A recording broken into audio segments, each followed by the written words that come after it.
E ele vai falar também sobre essa crença limitante e sobre a síndrome do impostor, que ao a gente interiorizar crenças limitantes, o nosso pensamento se negativiza. Pela repetição, acontecendo sempre, ele instala-se no nosso subconsciente e se transforma em comportamento. Com isso, aquela parte amorosa e já completa fica escondida nos escombros dessa negatividade. Isso prejudica a nossa bússola interna e se desconecta de nós. E nós não reconhecemos o nosso estado original luminoso, aquele que a gente veio ao mundo, completo, luminoso, impedindo que se estabeleçam manifestações positivas. Ao buscar acessar nossos desejos mais profundos, aquela nossa velha história, o diálogo interno de insegurança e inadequação, ele nos leva a acreditar que não somos merecedores de manifestar coisas boas porque não nos sentimos bons o suficiente. Então é quando aparece a tal da síndrome do impostor. Quando você recebe alguma coisa da vida ou de alguém, você não acha que você merece aquilo, e a pessoa entra em sofrimento por causa disso.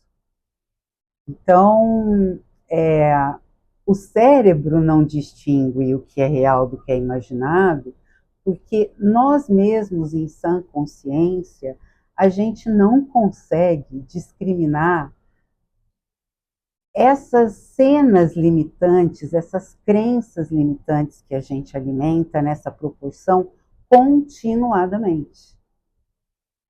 Então, a gente tem uma desproporção para a negatividade e a gente tem uma desproporção para se manter, portanto, criticando a nós mesmos, aos outros também. Mas muitas vezes, quem critica muito o outro, inevitavelmente faz o mesmo consigo. E isso fica nuvenzinha na cabeça, né? Esse é o problema. A vida fica um eterno checklist de pagar boleto.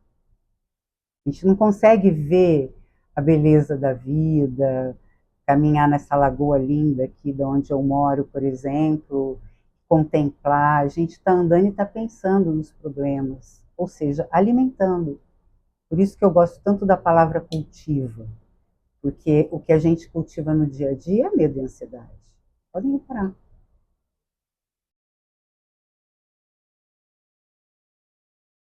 Ele vai falar uma frase que eu gostei, que para permitir que a mente se reúna em torno da intenção que queremos manifestar, devemos acalmar o sistema nervoso primitivo.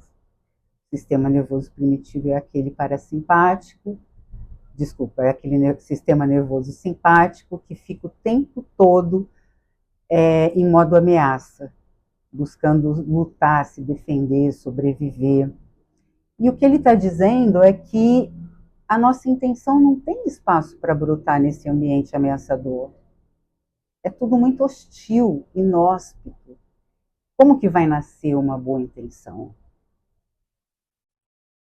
Como as crenças negativas, elas se fixam em períodos da vida em que a gente é muito sensorial e pouco racional, lembra dos 5 primeiros anos imprimirem as principais noções que a gente vai adquirir e levar para a vida fora? Por causa disso, a gente deve trabalhar nesse nível através da meditação. Então, quando a gente medita, a ideia é ficar no presente. A ideia é ficar no presente e não conversar com os pensamentos. A ideia é ficar no presente, não conversar com os pensamentos e nem julgar.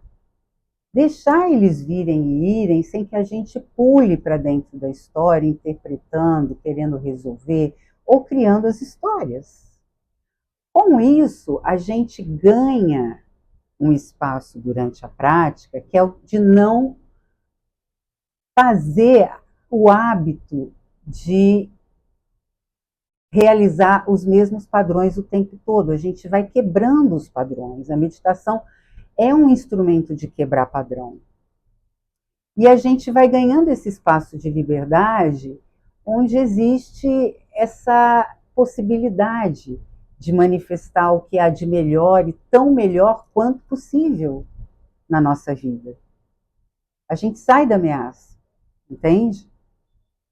Então, para atingir e melhorar e curar o nosso crítico interior, a gente tem que fazer alguma coisa falando a linguagem da emoção, falando a linguagem sensorial, que é quando nós adquirimos determinadas crenças, lá na infância.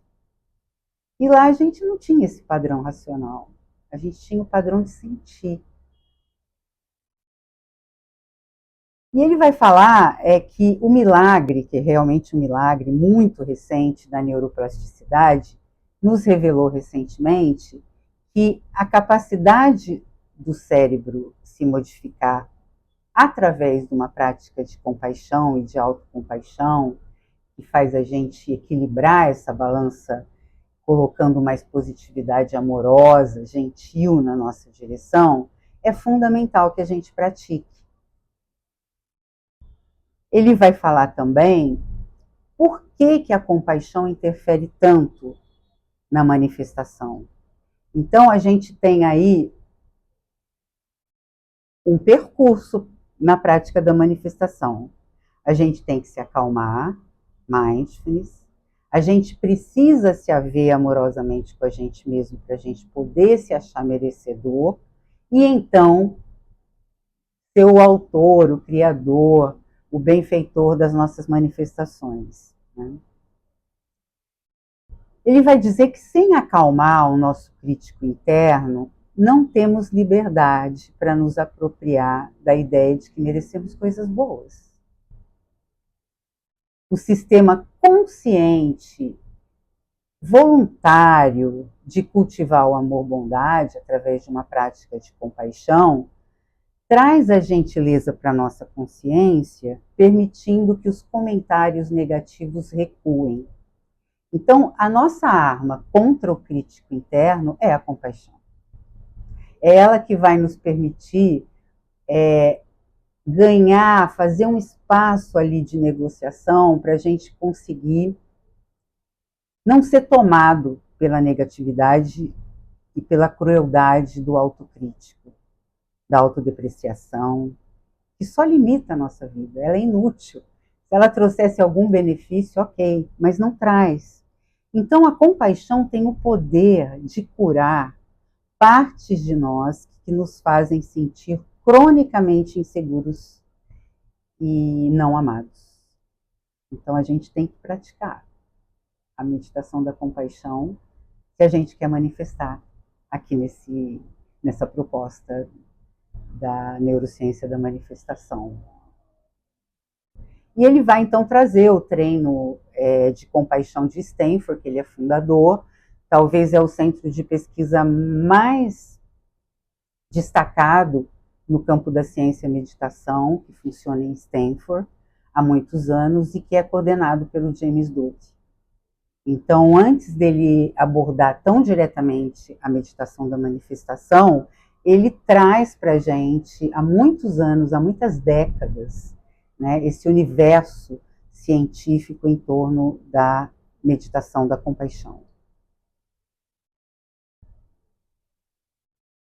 Então, a partir, portanto, de uma profunda autocompaixão, a gente pode curar as nossas bases inseguras, decepções, traumas, ainda que eles tenham raízes muito profundas ou muito remotas, adquiridas lá na nossa infância. Não importa, a gente tem sempre a chance de conseguir. Então, ele está dando o passo, o que a gente tem que fazer para conseguir, né? Se a gente quer tratar dos obstáculos pela raiz, devemos entender que nosso trabalho é oferecer um porto seguro, no qual nos sentimos cuidados, amados e valorizados. Se vocês nunca fizeram uma meditação da compaixão ou da autocompaixão, mas simplesmente a gente é levado durante a meditação a se dirigir a nós mesmos com gentileza, né? Com a percepção de que a gente quer o melhor para nós, que a gente quer o melhor para as pessoas, que a gente busca fazer o nosso melhor, sim, o tempo todo. Às vezes não dá certo, mas é isso que a gente quer, é isso que a gente tenta. E então, fazendo práticas nesse sentido, a gente é capaz de ensinar a nossa rede de saliência, a estabelecer aquela escala, aquele juízo de valores interno que vai dirigir a nossa bússola para aquilo que a gente quer, a nossa bússola interna, né? É nesse momento, quando a gente está gentil, quando a gente está vendo as possibilidades e tal, que a gente consegue ser totalmente livre para imaginar os nossos sonhos. A gente está totalmente livre para poder para aumentar o poder da imaginação e nos ver vivendo da melhor forma possível. A gente, então, a partir dessa limpeza diária, calma e cultivo do amor-bondade, a gente, então, está pronto para ensinar o subconsciente a perseguir os nossos sonhos e trazer esses sonhos para a nossa vida. Então, a gente chega aqui ao final do capítulo. Esse capítulo, ele tem 2 práticas, é o 6º capítulo e o 4º passo. Ele tem uma prática, já vou falar aqui para vocês, tá? Ele tem uma prática de... Desculpa, é o 5º capítulo, eu olhei errado aqui. É o 5º capítulo e o 3º passo, esse, tá? E ele vai trazer de exercício, que eu costumo transformar em meditação, né? Uma meditação que vai focar na crença e seus opostos, então isso também vai estar lá. E outra meditação desse mesmo capítulo que vai focar na autocompaixão, que é a condição para a gente se enviar e desejar coisas boas na nossa direção.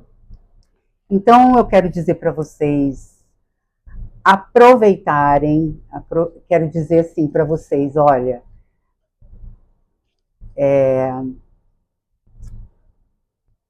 esse Ler Juntos é uma coisa que eu faço com muito carinho.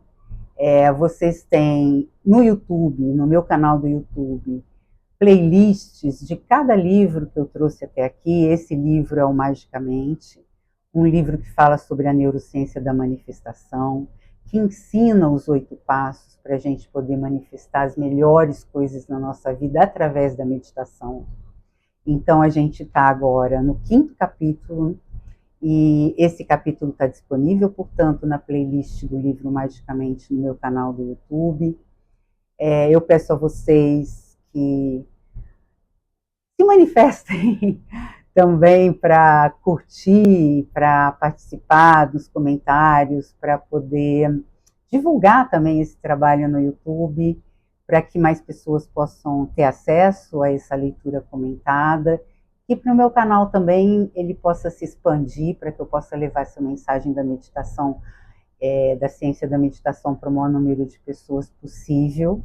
E para isso, o YouTube precisa reconhecer que as pessoas estão gostando, que as pessoas estão ouvindo, que as pessoas querem falar sobre isso. Então, conto com vocês para isso, ok? Tenham todos um ótimo dia e até o próximo capítulo.